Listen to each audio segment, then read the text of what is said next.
It seems like every time a new artist comes out with a hit, they are immediately labeled an industry plant. And the latest artist to fall victim to that is Doechii. After she an industry plant, she a good one, nigga. They about to make some positive I don't know. They're gonna make money over it. Of her hit track Denial Is a River, the Grammy nomination of her album, and the cosigns from giant artists like Kendrick Lamar. She's in the same label as Kendrick. People have been Kendrick. accusing her of being an industry plant. Like this tweet with over 60,000 likes that says, "This doesn't seem industry planty to y'all." However, I don't think these claims are true. And to better understand that, I want to take a look into all of the accusations. Real quick, my name is Matt and I make music related content, so if you don't want to be out of the loop, make sure to subscribe and stick around for the next video. I upload every single week. Also, I want to say I'm a fan of Doechii's music, and I'm not trying to say that she's a plant by any means because I don't really think that's true, but I'm going to explain why I don't think she is, so let's continue. For a lot of more casual hip-hop fans, it seems like Doechii has just popped up out of nowhere. After releasing her now Grammy-nominated album, Alligator Bites Never Heal, in August of 2024, Doechii has been everywhere. She got a bunch of write-ups from various publications. She got an interview with Rolling Stone on their YouTube channel. Then she popped up on Katy Perry's album. Following that, she popped up on Tyler, the Creator's highly anticipated album Chromacopia on the song Balloon. And probably the craziest thing that's happened recently is, like I mentioned, when she got multiple Grammy nominations back in November of last year. After that, she had her own Tiny Desk concert, which is usually super big for artists, and this one in particular went viral with over 6 million views. Then she got an interview from Nardwuar, performed at Camp Flog Gnaw, had her song Denial Is a River blowing up everywhere, did a genius performance, and a bunch of other things. Not to mention, this whole time she was going crazy on TikTok. Only thing that might not happen for normal artists is like the Grammy nom. Cry about it. From other huge artists. Billie Eilish shouted her out. Phineas shouted her out. SZA, Hayley Williams, and even Kendrick Lamar shouted out Doechii back in October. These things have led to a ton of fans saying things like, "This not industry planty to y'all? She's paying people." I don't know, but this sounds promotional. It was SZA where you and think now she get the money Billie. from? I've never heard Nigga, of she's on the same label as SZA. Billie Eilish, I mean, I guess she just liked her music that much. I mean, she's that good to where you just like blown away, like, wow. her or any of her songs. Yeah, this is starting to feel niggas, bro, niggas say stuff like this. I never heard of her in any of her songs. You don't know music. Stop expecting to know everything, nigga. You listen to whatever play. I guarantee you, nigga. You listen to whatever play. You don't know niggas. You don't know music for real. Cause I know music and I heard her songs 3 years prior to that. And now Billie? I've never heard of her or any of her songs. Yeah, this is starting to feel forced. Now I can get, if you're a more casual hip-hop listener, how this would seem suspicious, especially if you just see people saying it online and actually don't take out the time to go check out her back catalog. It's pretty easy niggas to don't listen to music for real. But to be honest, I don't think any of this is great enough evidence. Take Tyler, the Creator, and Kendrick Lamar, for example. On Tyler's album Call Me If You Get Lost, he put an artist who at the time had 0 songs out on the track Rise. More recently, Kendrick found the singer who was all I didn't even know Daisy World didn't have none, but that is absolutely what put me on there. Or it's I don't know. I just know I love that song, and it's my favorite. One of my favorite parts is the Daisy World feature. Now I know who that is. Album GNX at a Dodgers game in the World Series, so he asked her to sing some vocals for 3 of the album's songs. So a lot of the artists shouting out Doechii are 1, tapped in with the scene, and 2, they aren't afraid of sharing the limelight with talented artists regardless of their popularity. However, there's still more reasons why people think she's a plant. For example, one of the biggest talking points I saw was that her album only sold 11,000 units first week, yet was still nominated for multiple Grammys shortly after its release. In response to the post about the Grammys, one viewer said, "Feeling real industry plantish. All this highlighting, but only did 11,000 first week." Look at that first week, nigga. It's 300K in the 30th week. Does that number not matter?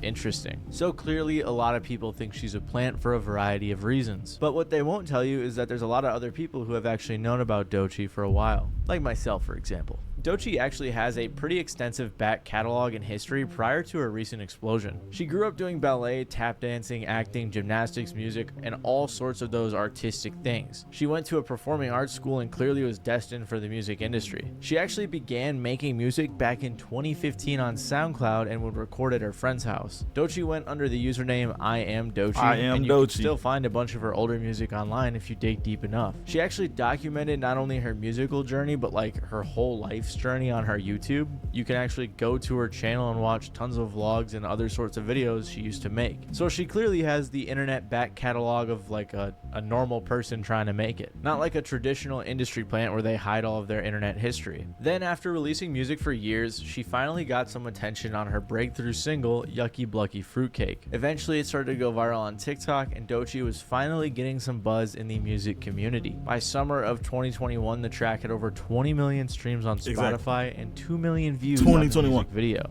I don't know who found you or how they found you, but did they find you? Bro, this is incredibly weird. Joe Budden wasn't hating. I had to give him the rare W for that one. Singing? Or dancing? Kind of doing both. I blew up with my song Yucky Blucky Fruitcake like on TikTok, and I'm kind of singing and rapping in that one, but I'm really rapping my ass off. So they found me kind of doing both. And I had this EP, and like every single song sounded different on it, and I was singing and rapping.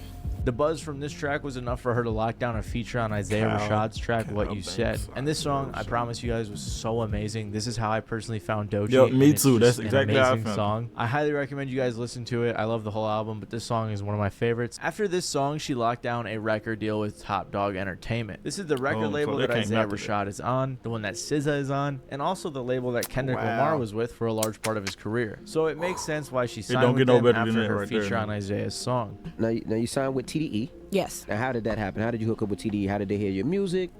I had a song go viral on TikTok called Yucky Blucky Fruitcake. And that Yucky Blucky Fruitcake. Yeah, that song went viral, and A&R over there hooked up with Top and told them about me. They called me out, and then I made my single called Crazy, and I got signed off of that song and many others. Wow. On top of that, it was a joint deal with Capitol Records, who were in charge of her publishing. In 2022, she was actually named Hip Hop DX's Rising Star. So clearly she was buzzing in the underground. She was also in the 2022 XXL freshman class, and I don't think anyone knows that or remembers that, because I just think people didn't really care about XXL back then. I made a video about how no one cared about XXL in 2022, and the class that year I couldn't even find a high-res picture of. That's how little everyone was talking about it. So that wasn't much of an accomplishment. But all of this may leave you wondering, if she was signed 2 years ago, why are most of us only hearing about her now? Why does it seem like just recently she's getting this huge push from everybody in the industry? Well, there's a couple reasons. There had been a little bit more push beforehand, but it just never caught on. She did have a Breakfast Club interview years ago. Like I said, she had the XXL thing. She had a few write-ups and did have a few collabs. Like her huge song with Kodak Black called What It Is. However, the solo version of it with just her did way better back in like 2023. I'm sure you guys remember this track off TikTok or somewhere else. But I guess for whatever reason, her name didn't really catch on until recently. And some people think there are a few explanations for that. Like I said, her record label is TDE. And TDE has also been accused of being not the best. Yo. I'm not worried about that, bro. Look at Doechii build. I mean, look at SZA build, bro. This is TDE. This and is pre-BBL. TDE has also been accused. Lord, hey, she still was fine though. Of being at her record label is TDE, and TDE has also been accused of now one of her legs is the size of two of her legs. Being not the best record label. Yeah. One of their artists named Reason had accused them of sabotaging.